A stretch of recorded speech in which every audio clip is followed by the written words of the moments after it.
Okay, all right. We are on Parshat Ki Tetze, yesterday's Parsha, and it, like the Parshias, the three Parshas before, Re'eh and Shoftim, and this one, and Ki Tavo, next one, they contain hundreds and hundreds of different laws. And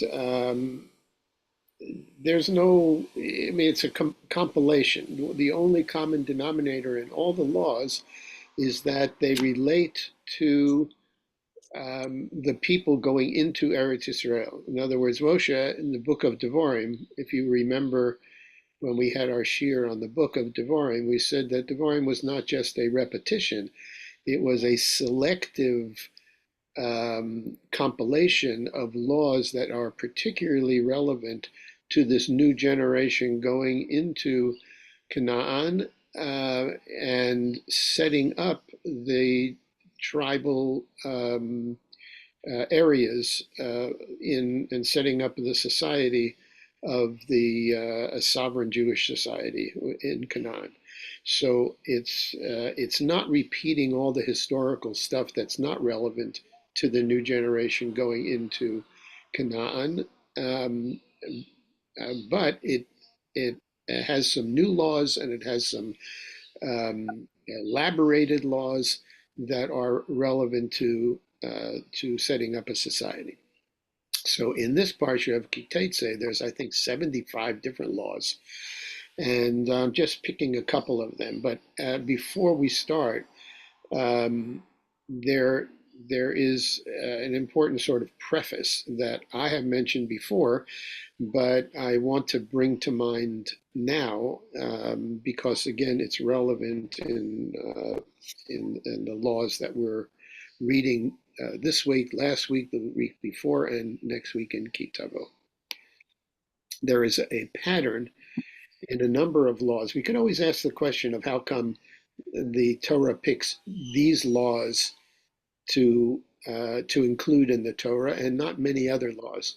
There are many other laws that the Torah just doesn't deal with, like detailed laws of how to make business contracts, which is very important. And there are whole books of Talmud on the laws of business, but there isn't any reference to laws of business in the Torah, other than you have to be honest and you have to use honest weights in your business if you're selling things. But there's no issues about contracts and how to make a contract and what happens if you promise and you have to write it and you need witnesses.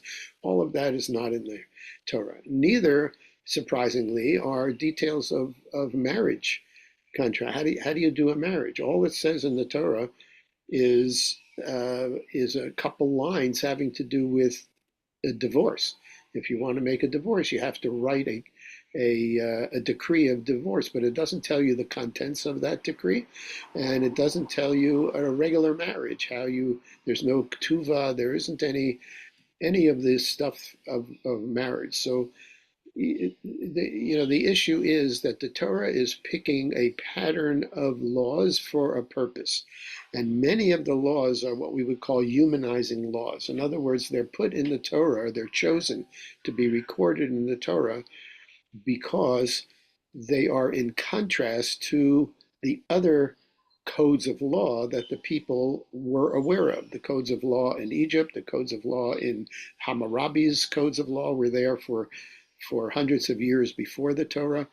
There's Akkadian laws, there are Canaanite laws. Everybody had a system of laws, and there are common denominators in most of the other laws that the Torah is trying to teach us by recording the subject matter of those laws, but changing it to humanizing it. So, for example, the Torah starts with laws of slavery in Shemot.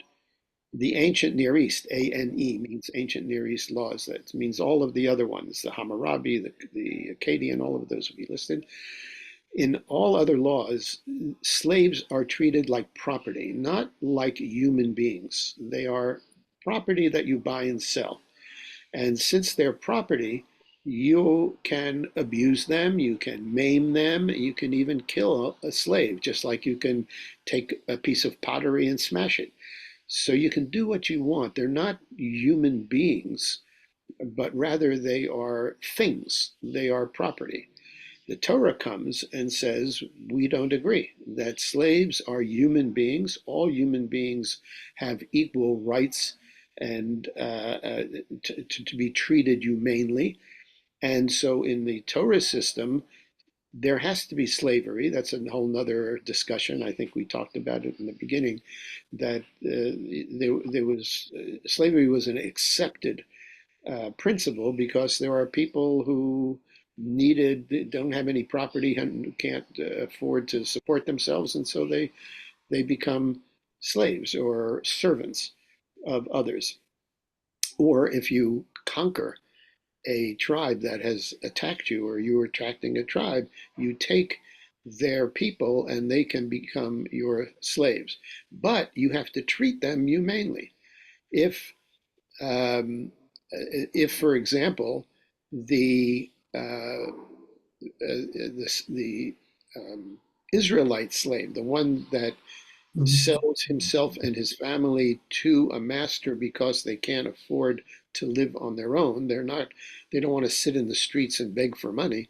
So they become what's called an indentured servant to a family, but they have to be freed after 6 years, and they have to be given startup money. You have to give them money in order to start an independent life and start over again and see if they can support themselves. That's unheard of in the other codes of law.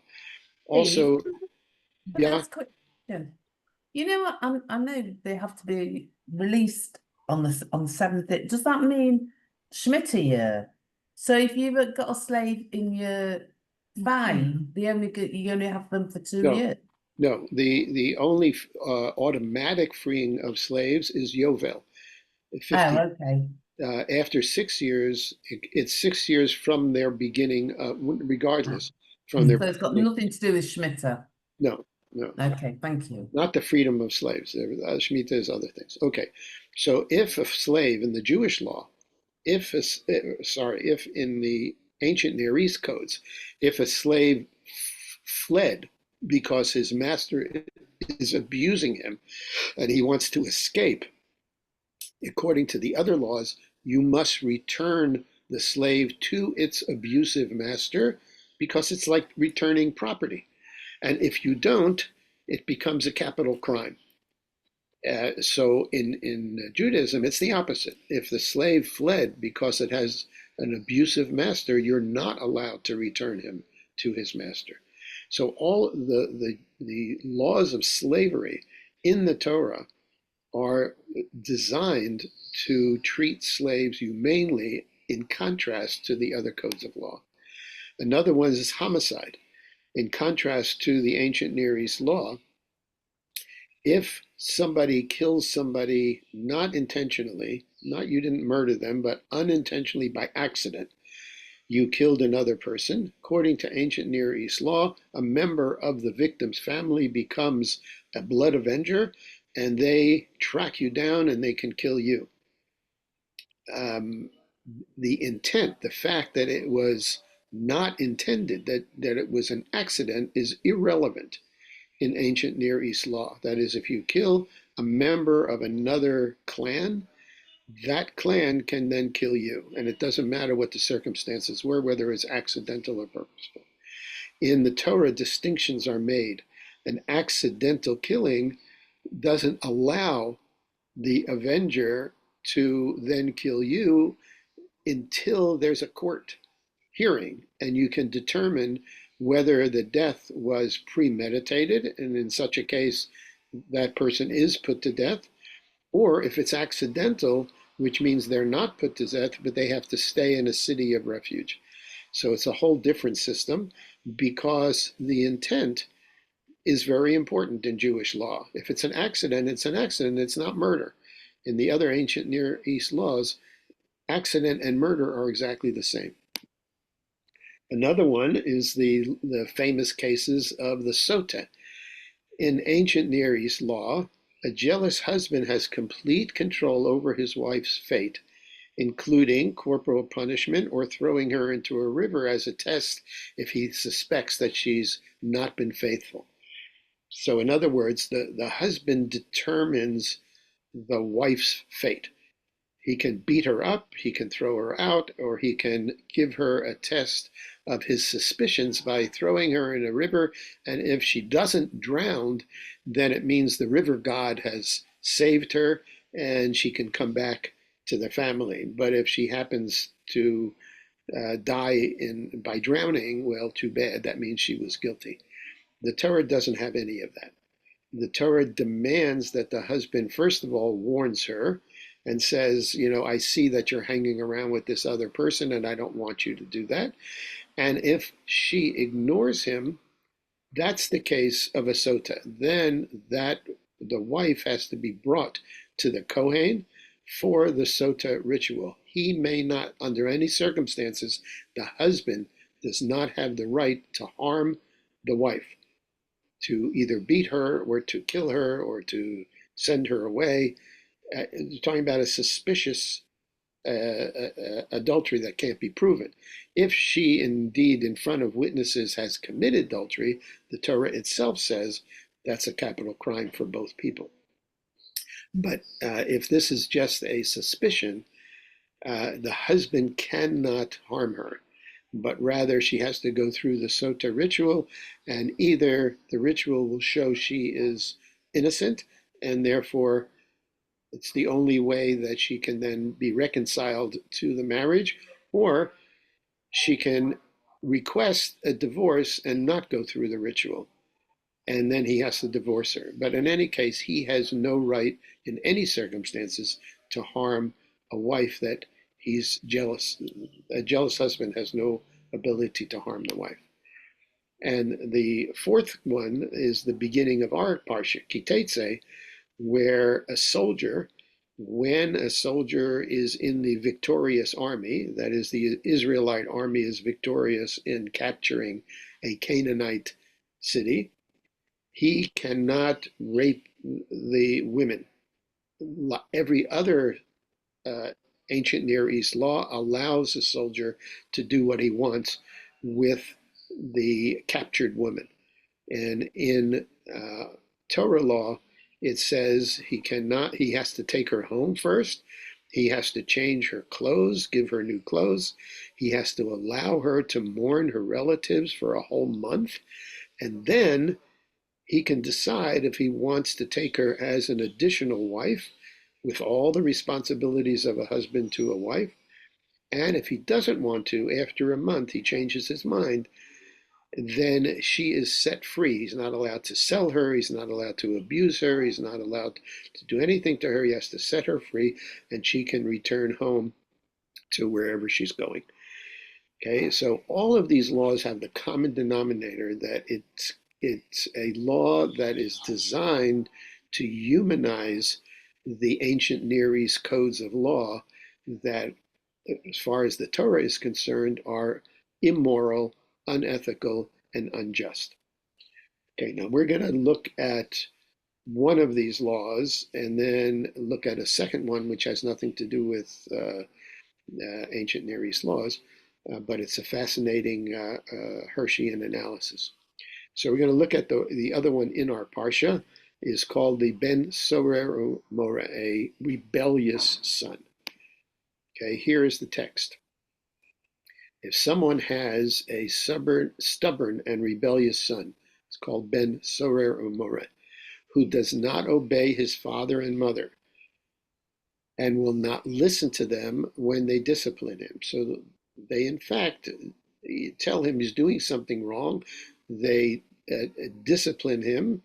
They, can take away privileges. Even they are allowed to slap him around in the ancient Near East. Okay, so they try to discipline him, and he pays no attention. So the Torah says, in this case, the father and mother shall take hold of him and bring him to the elders of the gate of the town. So here's the first difference. Here, the father and mother have to both bring this son to the elders at the gate of his town. And they should say to the elders, the son of ours is a stubborn and rebellious child. He will not obey us. He also is a glutton. In other words, he eats in a gluttonous way, and he's a drunkard, he drinks too much, then all the men of the town, that is the elders, have to decide what to do.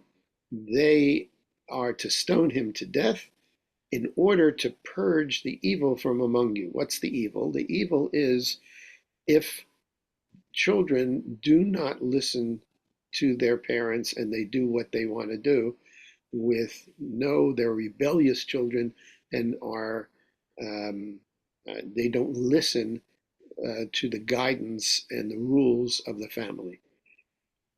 That's the evil. And the last phrase is very important. All Israel will hear of it and be afraid. When all Israel hears this particular law, that a child who is rebellious can be taken and put to death, they'll be afraid.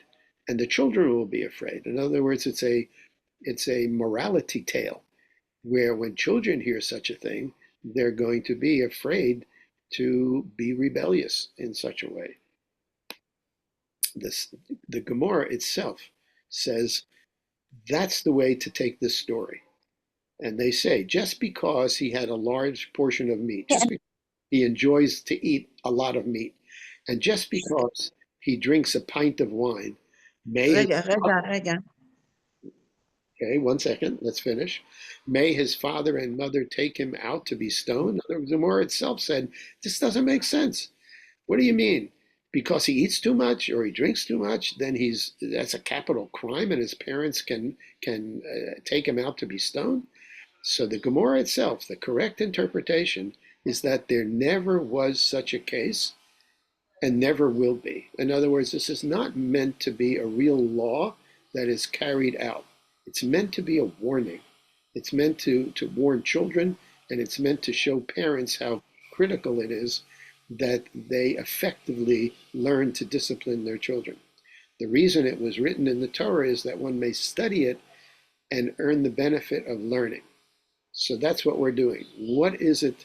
What's the lesson that's being taught here that this story is supposed to teach and is supposed to affect the families? Yes, did you have a question, Susan? No? Okay. One of the contemporary commentaries, Rabbi Sassoon, a Sephardi commentary, says, in some pagan societies, a father dissatisfied with his son's behavior would be able to go with him and what he sees to do with him. What he sees fit. In other words, in the ancient Near East, all societies in the ancient Near East, as we saw, the father has complete control over his child's life, and he can do with the child whatever he sees fit. He can maim a child. He can sell a child to slavery. He can throw him out of the house and tell him, will not support you, go in the streets. He can beat him to death, even. In other words, the father can do whatever he wants to a child. Okay, so here, the Rabbi Sassoon says, the Torah, first of all, notice, requires that both parents bring the son to the elders, where the elders will adjudicate the case. In other words, the father does not have total control over his children, but the mother is part of it as well. If you think about, by the way, the extreme Muslim societies, they still have the ancient Near East values. In other words, the father has total control over his child, and we hear of honor killings, for example. If a daughter dishonors the family's reputation, she can be killed. Even to today, there are honor killings, and because the father has complete control, or the eldest son, if there's no father, has complete control over his own family. Okay, and here the Torah says that's not so, that both parents have to bring the son to the elders and they have to talk about this case, like a family law, has to bring it to a family law court. The Torah, like in Sota, restricts the authority of the husband. Now we know, by the way, in biblical times, in Judaism itself, the husband had complete control. Remember the Yehuda and Tamar story, where Yehuda could say, Tamar is my daughter-in-law, and it looks like she was unfaithful to her husband. She was still married, and therefore she can be taken out. Yehuda says she can be taken out and burnt as an adulteress. Well, he had complete control over her. And if you remember the Reuven story where um, Yaakov says, um, I'm not going to send the youngest son with you back to Egypt." Reuven said, "Oh, I'll take him back. Don't worry about him. Um, uh, if I don't bring him back, you can kill my two sons." That's in the Torah. Reuven said that because he had complete control over his sons. And of course, Yaakov says that's a stupid thing. They're my grandsons. I'm not going to kill them.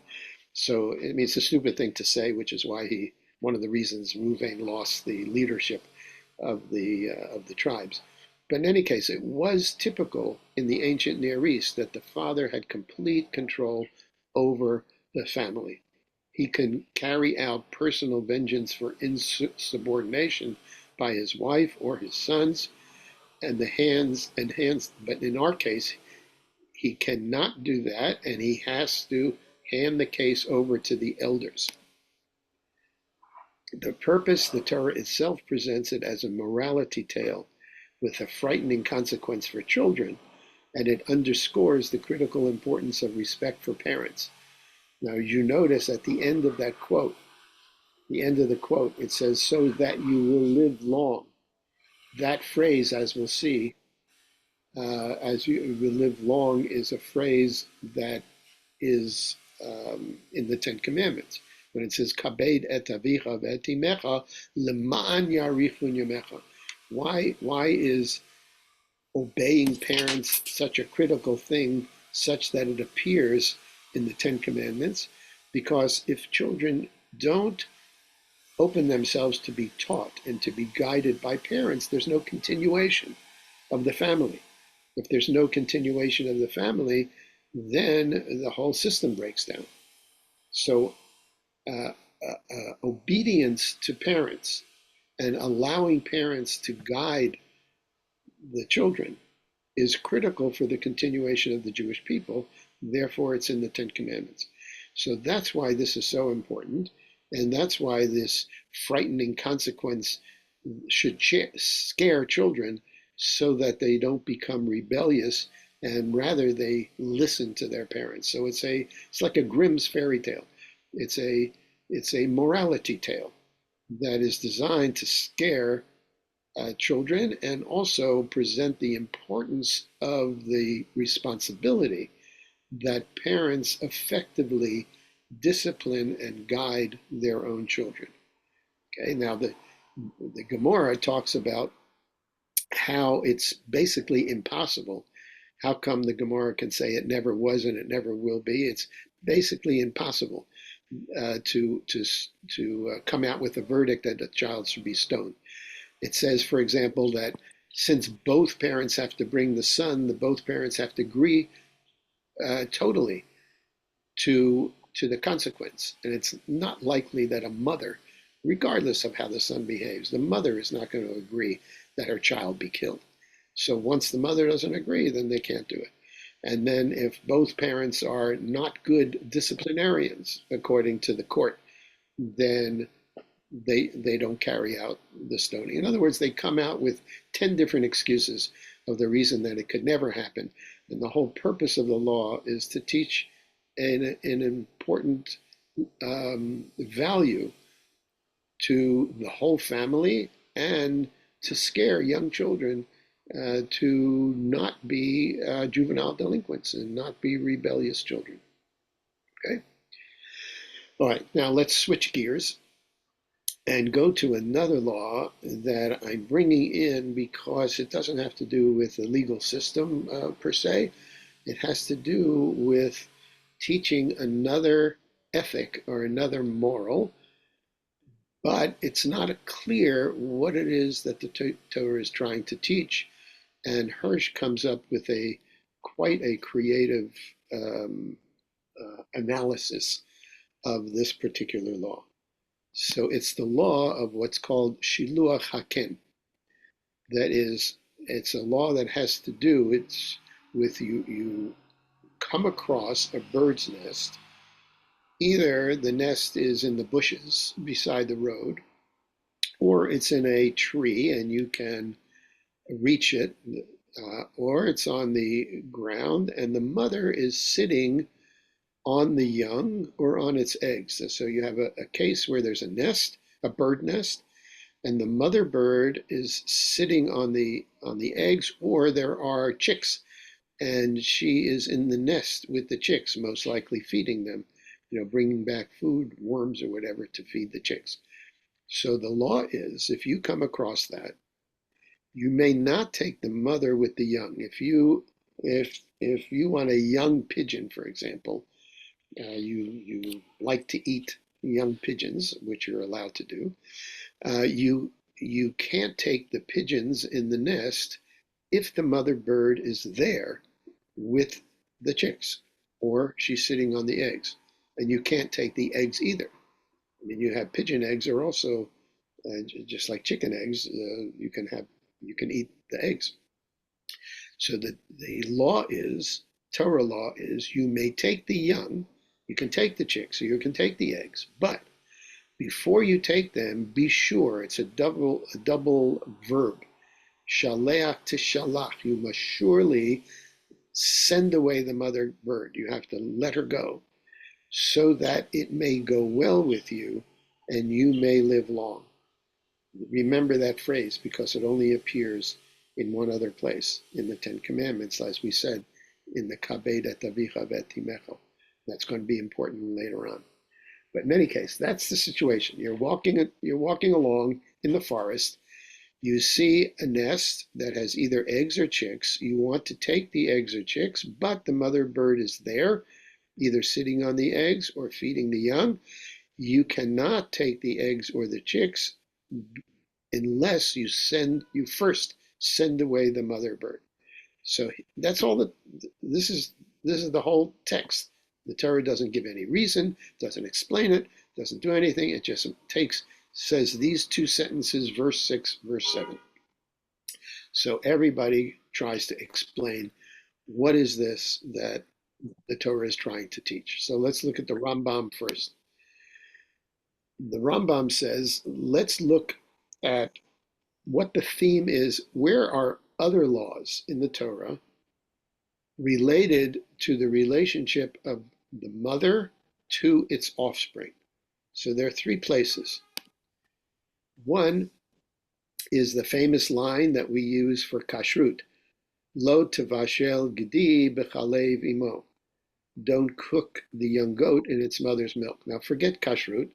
The rabbis interpreted this to be a law of kashrut, but we're taking it literally. Literally, it says, don't cook a young goat in its mother's milk. So here is a law, a prohibition related to the relationship between mother and its offspring. A second pasuk, and this one is in Vayikra, talking about korbanot. Do not slaughter a cow or a sheep for a korban, and its young on the same day. So if you have a cow or a sheep and you have a calf, you may not shech them for a korban on the same day. It's another without any explanation, but it's another prohibition regarding the mother and the child. And the third one is in our pasuk. Do not take the mother bird with the young. Okay, so what's the thematic connection between all these prohibitions in terms of what you can do or what you're not allowed to do in relationship to the mother and her young? So the Rambam tries to explain everything in the Guide for the Perplexed. He tries to give reasons for everything. And this is his response to all these three prohibitions. He says, although the Torah allows us to eat kosher animals and birds, we're required to kill them in the most humane and painless way. That's shchita. Okay. And then he says, reflecting a similar value, the Torah prohibits the slaughter of an animal and its young on the same day. This is so that the young is not slain in the sight of its mother. So this prohibition is you can't slaughter, you can't shecht an animal and its young, because if you shecht the young first, the mother will see it. And the Rambam says, and here's a quote, for the suffering of animals does not differ from that of humans, since the love and tenderness of a mother for her loved ones exists not only in humankind, but in all living things. So what the Rambam says is animals have the same emotions as humans do. And just like you would never think of killing a child while the mother is there, unless you're Hamas, so too you do not slaughter the young on the same day, which could be in the sight of its mother, because they have the same kind of feelings that humans do. Steve, Yeah, Steve, we have been watching a nature program yeah, that David called Parenting, and it shows how from spiders all the way to elephants, how the young are protected by the absolutely. parent. It's amazing. Right, absolutely. But the reason is, the Rambam says the reason is because the emotions are the same. Okay, and what the nature programs and also biologists and people who study it say, this is because of the DNA, that there is instinctual DNA for parents to protect the lives of their offspring, because that is a fundamental instinctual DNA pre-programming for all animals to preserve the life of its offspring, not because they have the same human emotions, but because they are programmed that way through DNA. And that everybody agrees.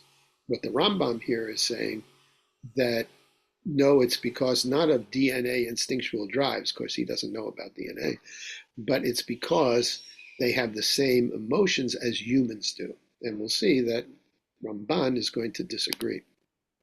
He ends with a moral observation.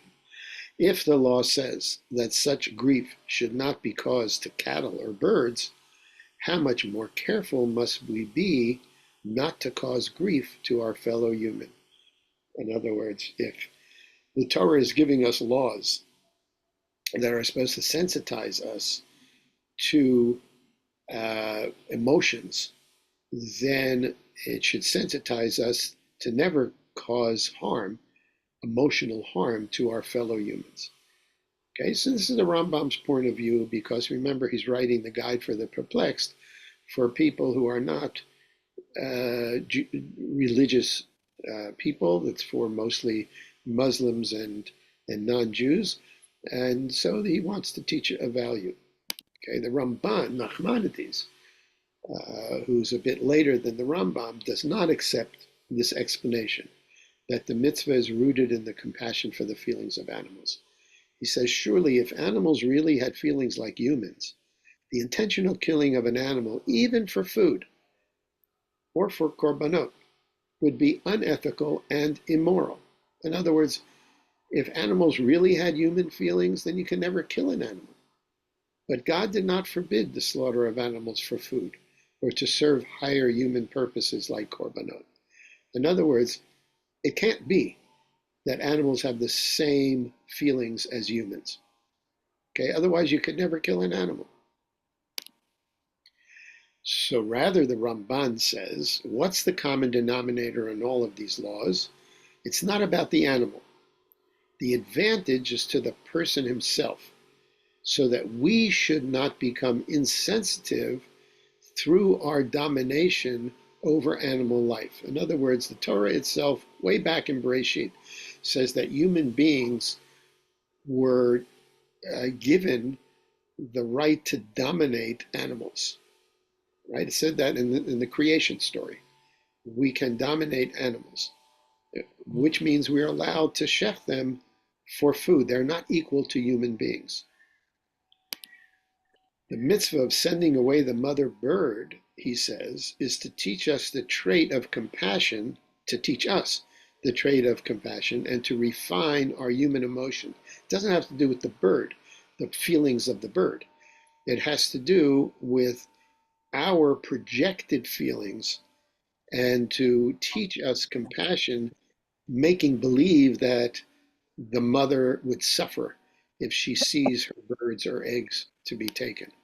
In other words, although animals do not have feelings like humans, like the Rambam says, humans naturally attribute human like emotions to animals. Anybody that has a pet would understand that you feel that your pet has human emotions. Now, they don't have human emotions, they have instinctual emotions.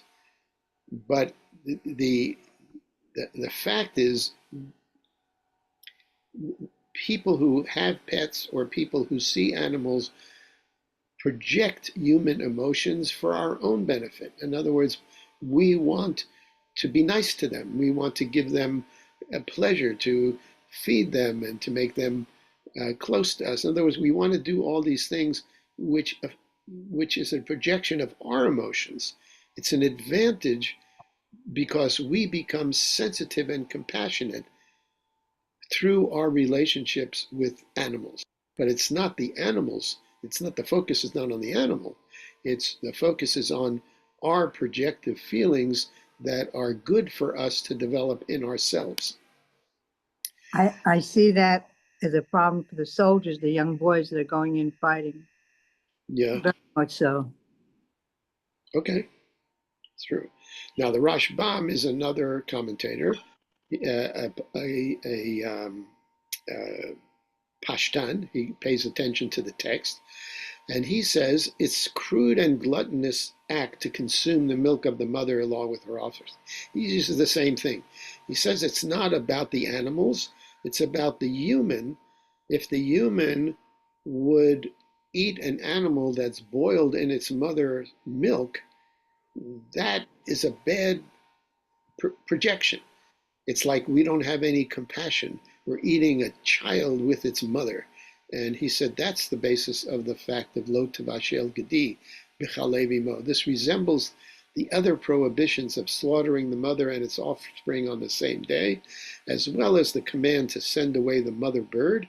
The Torah desires to inculcate civilized behavior through these enactments. In other words, the common denominator for all these laws is to teach us sensitivity to fellow human beings. It's not about the animals or the birds. It's about developing and refining our own sense of empathy for others.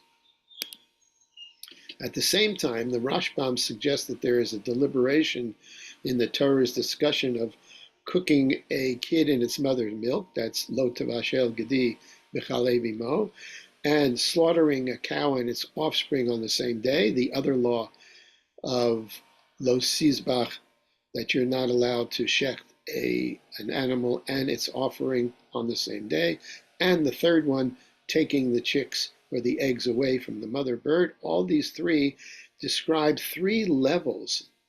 These three acts describe three levels in the process of exercising our control over other creatures. Remember, we were given dominion to uh, uh, to harness and to control all animal life below human beings. So this is a way of sensitizing ourselves that we don't overdo our dominion over other creatures. In other words, we don't mistreat other creatures. We take them from nature. That's the taking the chicks. We slaughter them. That's slaughtering the cow on the same day. And we prepare them for consumption. That's how we cook them. In other words, he's saying these three different stages of relating to animals and its young teach us three levels of refinement. The Torah suggests that humane, sensitive, and compassionate behavior is required at every stage of our interaction, even during the final juncture of cooking, by the time the link between the mother and the offspring has long been severed. In other words, even seeing a young being cooked in the mother's milk. Now, the the young has already been shechted. Okay, so there's no connection between the mother and the child anymore, but that doesn't matter. In other words, what the Rashbam is doing is being very sensitive psychologically and saying that it represents levels of dominion over animals, that in each stage we have to be sensitive to our dominion. So it's another psychological explanation. Ibn Ezra has his own. Ibn Ezra is another Pashtan. And he points to the very last phrase that I asked you to remember. By sending away the mother before you take the eggs or the chicks, you will merit length of days. Lama'an yeruchun yomecha al ha'adama, because you did not destroy the whole nest and left behind its main component, the mother. In other words, his focus is, why do you get a reward? Why is there a merit by sending away the bird, the mother bird?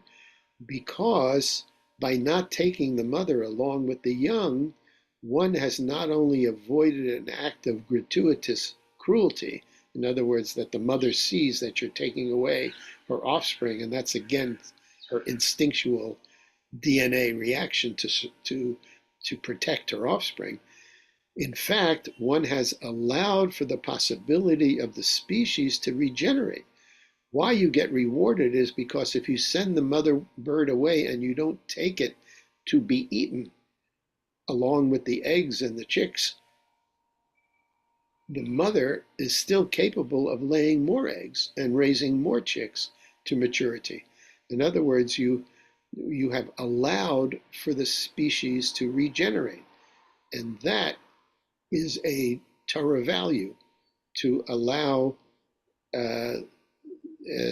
the mother to continue to regenerate and make offspring, and that's why it's connected to the same phrase that is used in Kabed et avicha ve'et imecha lema'an yarichun yamecha, to assure the continuation of the species. Okay, that's Ibn Ezra. By ensuring the length of days for birds, one merits length of days for oneself as well. Now, Hirsch is unwilling to accept all of these hypotheses. He says there's something wrong with each one of them. They're not persuasive, they're not convincing, and they don't fit with what we know about the way the rabbis interpreted this law. So he's going to use a different approach. He's using his own shot approach in which he looks at context, the text in context. And he's bothered by a number of questions. The first is the mitzvah that we're studying, that is the Shiluach HaKen, sending away the mother bird, is immediately preceded, in other words, the mitzvah right before it is the prohibition concerning a woman wearing men's clothing. Men's clothing means carrying weapons of war. In other words, to go out with a sword, or in our days it would be to go out with a gun in the streets, and a man wearing a woman's garment. Okay, that prohibition immediately perceives this one about Shiluach HaKen.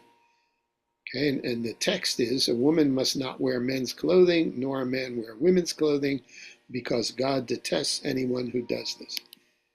Okay, since the order of topics in the Torah is not haphazard, there must be some conceptual connection between these two laws.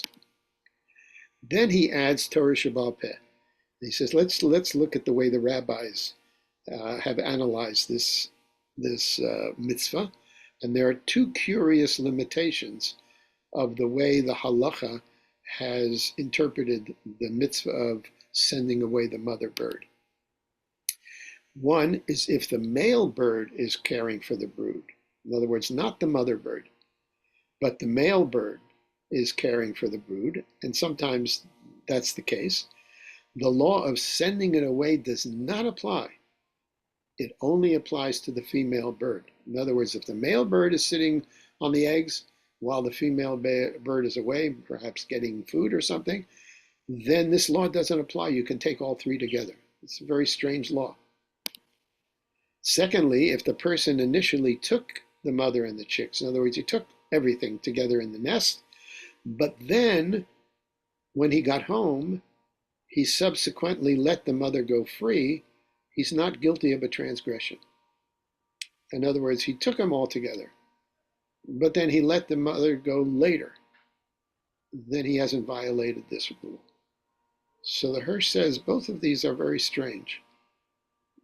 Because let's look at how the other commentators interpreted the reason for this law, and these two halachot don't make sense. If the purpose of the mitzvah was either compassion for the feelings of the mother bird, like the Rambam says, or to teach us the trait of humaneness, like the Ramban and the Ibn Ezra and the Rashbam, these two limitations do not make sense. There should be no difference in showing compassion to the father or the mother. In other words, whoever it is that's sitting on the eggs, you should show compassion by sending them away so they don't see the eggs or the chicks taken. So what is the difference if it's the mother bird or the father bird? And letting the bird go after the chicks are taken should not obviate the transgression, since the damage was already done. In other words, once you've taken everything together, the mother is screaming and yelling and trying to protect her chicks, and so you have obviated the purpose of the transgression. In other words, you're causing her pain by seeing her chicks being taken, even if you let her go later. So, according to the explanations that all these other commentators are given, it doesn't. These two laws of the halachot in the Torah Sheba'al Peh don't make sense. Third, Hirsch says, that the term send away is an emphatic doubled verb. In other words, you should surely send away. Shaleach tishalach. Anytime the Torah uses a double verb, it means focus on that verb. So it doesn't mean you should release something. It means you should actively shoo away, actively send away the mother. The emphasis of the mitzvah, says Hirsch, is tied to the action of sending away the mother bird. Okay, in other words, that's the mitzvah focus because of the double verb is shooing away the mother. That's the purpose of this mitzvah. Then he says, there also is another piece of evidence, that last ending phrase. It's a rare phrase that's found only in connection with the mitzvah of honoring one's parents in the Ten Commandments. In the Ten Commandments, it says, Kabed et avicha ve'et imecha, as God has commanded you, so that you may live long and that it may go well with you in the land God is giving you. Compare that with what it says with the birds. You may take the young, but surely let the mother go, send away the mother bird first, so that it may go well with you and you may live long. It's the same expression that's only found in the mitzvah of Kibud Abaim. So Hirsch says the answer that we give to interpreting the understanding of this mitzvah has to account for all these pieces of evidence. So Hirsch says, here's where we have to look. It's not about emotions. It's not about compassion. It's not about all of that. Rather, the focus is on the role of the mother bird. That is the role of a mother, the maternal role that is being protected in this mitzvah. So change your thinking about it, and now focus that the whole purpose of this mitzvah of the bird is to protect a maternal role. The essence of the mitzvah is this: when you are in the field and happen to come across a mother bird occupied with her maternal functions, she is protected from harm and must be let go. That's the mitzvah. If the mother bird is mothering, she is protected. You can't take her, you have to let her go. It's to protect the mother that you're sending her away. And the proof text he's saying is from the previous mitzvah that seems not to be connected. The idea of men wearing women's clothing or women wearing men's clothing, the accepted rabbinic interpretation is this verse does not refer to cross-dressing. It's not about transvestites dressing up as men or women. Rather, it prohibits a woman from adopting a predominantly male role as expressed by her wearing weapons to go to war. In other words, the prohibition is she may not appear in public as adopting a male role. And a man is prohibited from adopting a primarily female role. And the Gemara says, for example, he can't use cosmetics, he can't primp his hair in an effeminate manner, he can't dress effeminately, because it looks as if he's changing his role. He's trying to adopt a female role. So this mitzvah that precedes the bird is also about roles, not about compassion and causing suffering and all of that. The prohibition then is designed to protect the respective masculine and feminine roles in Jewish society. And that's the value which is symbolically expressed in the adjacent law of the mother bird. And then it answers our halachic questions. Okay? Because what was the first issue? Caring for chicks or hatching eggs is not a father's innate protected role. In other words, sometimes the father will take over if the birds have to be warmed, for example.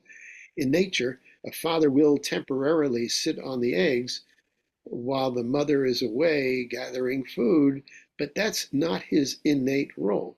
He's not adopting the role of the mother. He's standing in at the moment. So he doesn't have a protective role.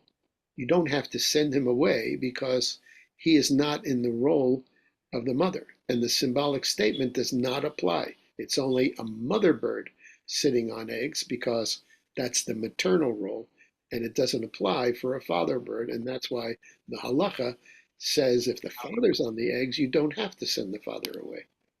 The interpretation also explains, while letting the mother bird go, even after the fact, removes the transgression, since he does indeed perform the symbolic act of protecting the mother. In other words, even if he took them all together, if afterward he let her go, that's the focus. It's not about her feelings of seeing the kids taken with herself, but rather he, by sending her away, he expresses the fact that motherhood is a protected role. Also, let's just finish, also explained is the strong emphasis on sending away, since this act is the core of the symbolic statement. The focus of this whole mitzvah is the sending away of the mother, thereby indicating that you are protecting a maternal role, and that's what is being taught here. Okay, and finally, he says, it also explains, while we have the same rare phrase that is only found in the Ten Commandments of honoring one's parents. The commandment addresses itself to the respect of the role of motherhood and fatherhood. In other words, if that's what this commandment is about, that's the common denominator in this mitzvah of Shiluach Haken and the mitzvah of Kabed et Avicha ve'et Imecha. Because according to the halacha, the requirement of kibud av va'em extends to any person who fulfills the parental role. In other words, it's not just talking about the actual biological mother or father. It's any person who takes on a parental role. So it can be grandparents, other relatives, teachers, guardians, because the mitzvah of kibud applies to the role, the parental role, not simply the physical, biological person, which must be valued in Jewish society. In other words, the mitzvah of kabed et avicha ve'et imecha is extended to anybody who is in a parental role. It's the teacher if it's in school, it's the grandparents if they're taking the kids. The mitzvah of kibud is applied to whoever is in the role. And that's what Hirsch says. That's the common denominator. That's what it's trying to teach you. The common denominator between the sending away the mother bird to emphasize that it's the role, the maternal role is what's important, is the same as kibud av va'em, in which the emphasis is on the parental role, not on the biological parent. The meaning of long life that's in the commandment is what will ensure the continuation of the Jewish nation, accounting for the rare consequence attaching to the mitzvah. In other words, when it says so that you may have long life refers not to the individual longevity, but rather to the continuation of the Jewish nation on its homeland. Honor your father and mother so you may live long in the land. In other words, what is it that assures? I mean, we see this in the Pesach Seder. When we say, when your child asks you, and you have to teach your child, and you have to tell him our history, and you have to teach him what our obligations are, all of this is to transmit to children. To teach, the responsibility of parents is to teach children. V'shinantem levanecha, v'dibarta bam, v'shivtecha b'veitecha, v'lechtecha v'aderech, v'shachbecha v'kumecha. It's a lifelong responsibility of parents to be teachers and guides of their children. If they do that, that's what will assure the continuation of the Jewish nation and the Jewish nation on its own soil, because the offspring will continue the values of the parents. And the values of the parents is to do mitzvot, to be responsible to our obligations, our covenantal obligations to God. So the idea of raising children for the next generation who will carry on the family responsibilities is the focus of the phrase, so that it may go well with you and you may live a long life in the land, on the land of Eretz Yisrael. Our privilege of living on the soil of Eretz Yisrael as a sovereign nation is dependent on us keeping the covenant. We're going to learn that next week, where you'll have the rewards and punishments, the tochacha. If we don't keep the covenant, then we're going to be exiled. And that's what happened in Jewish history. Every time we didn't keep our part of the covenant, we got exiled, because we don't have the right to stay on the land if we don't keep the covenant. So that's what Hirsch says is the lesson to be learned by this obscure mitzvah of sending away the mother bird when you come upon a nest. It's a very creative, very powerful interpretation of the symbolism of this mitzvah. Little question. Yes. May I? You may. Are you suggesting, though, that Hirsch is really wed to the notion of gender-specific rules in your role? Is he saying that we are protecting motherhood, and motherhood is only a female role? Yes. In other words, not only. It's saying that Not only, but specifically. predominantly, that the mother has I mean, this is the way it was in families up to the 20th century, that the mothers would be responsible for raising the children and providing food for the family, that is, cooking the food or providing meals, while the husband would be responsible to earn a living in order to support the family. I'm, That were the two roles throughout the history of civilization. Now, I'm not disagreeing. I'm just saying it's not so politically correct these days. now, these days it's not so politically correct, and even in Hirsch's time in the late 1800s, the roles were pretty clear into whose responsibility there is in the family. Now we've changed it to sharing roles, which is nothing wrong with it. In other words, both parents share. Oh, yes, there is. All right. Well, you deal with that in the family.